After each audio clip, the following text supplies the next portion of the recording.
My question is, if my preference is to be with a certain individual in a relationship, do I disregard this particular person and only focus on what type of relationship I want? Or can I imagine a relationship specifically with this person? If I do, am I disrespecting their free will? No. If you wish, you can imagine all you want, that you're in a relationship with a person that would not impose upon their free will. So just to have that answered, no. Is it advisable to focus on a specific person? Depends on the scenario. This is a little tricky to comment on universally. In my experience, sometimes either one has been the case. What I can always recommend universally, generally speaking, is that you extract the essence from what that person represents to you, right? So you meet this person and you're head over heels and you're so in love and it's so awesome. But why? Why are you head over heels? Why are you in love with that person? What do they represent about you vibrationally that you long to experience? That's always a safe bet no matter what. Now, I'm not saying you cannot specifically then unleash your powers and demand that, imagine nation-wise that you end up in a relationship with that specific person. You can do that and it can work unless it's absolutely not relevant for you and the lessons you want to learn from a higher self point of view are not at all to be learned in that experience. In fact, they may be learned through not getting what you desire, and therefore that will empower you if you use it wisely, if you use it from appreciation and from knowing that ultimately you are the chooser and creator of your reality. So you can try it out and you'll see how much resistance there is when you do that. If there's a lot of resistance to imagining that specific person and it doesn't feel good, you're just like polluting your energy field and you're polluting your reality.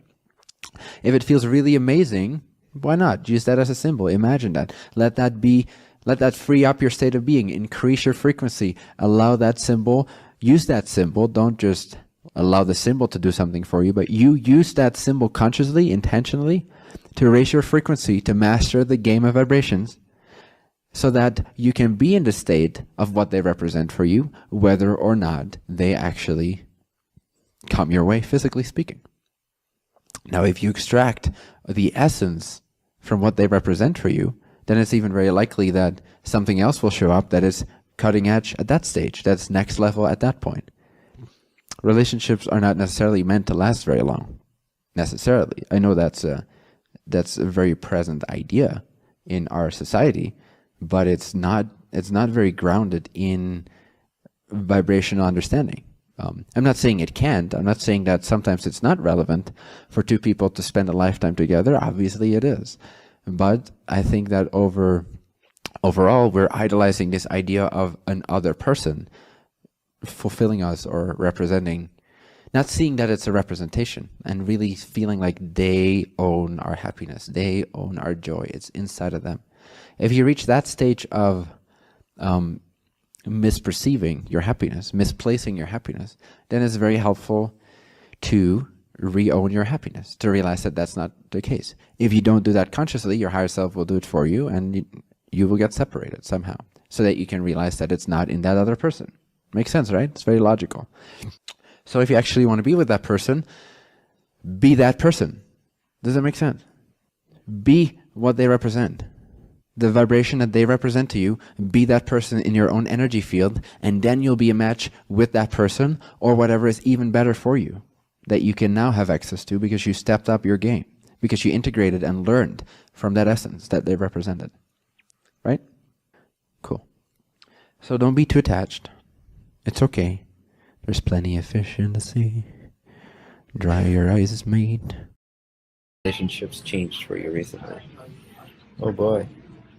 It's always been, it's always the main learning ground anyway, to fine-tune oneself and to practice. It's perfect practice. It's been great. I'm not sure what to say about it at this point. It feels very empty and in the most beautiful way. I just feel love and clarity that I don't want, or that I don't accept concessions anymore. So maybe this will be interesting for some of you to share. The purity that I know that I am now has never not been the case. It's always been there. Having been reflective of people all this time, we are like a mirror. When you become empty of self, at least to a high degree, you will start reflecting everyone and everything around you. It will not be your own stuff. No worries. So you become a mirror. And so everything that is placed in front of that mirror, the mirror will take on that shape. And then, that will be mistaken. Whatever is reflected will be mistaken to be me. Do this for long enough and surround yourself with the same people for long enough, and you start to become these people. You start to become like them. And the authenticity can start to be dimmed. This is what happened for me. Just too much exposure to other people, constant exposure for years, constantly reflecting others, and them believing that those reflections are me, reflections of me, when they are not. And I'll still stand by this to this day, no matter what anyone says or believes. But it's very difficult for someone who's not empty to understand how this works. So the support for this is very scarce still in this world. And so over time, this has weighed on me. And this was part of the same thing of being able to teach at a certain level. But part of this has been my own delusion of making concessions out of remnants of insecurity, meaning sort of the youthfulness of this body and the looking at other people and giving other people credit when really I should. I mean, in a sense, I should, because it's not necessary. And so this were remnants that would seep in and that would make me feel like I had to make concessions in order to be able to be with another person so that they wouldn't feel weird. And this is still the case, but now it's empty. Now it's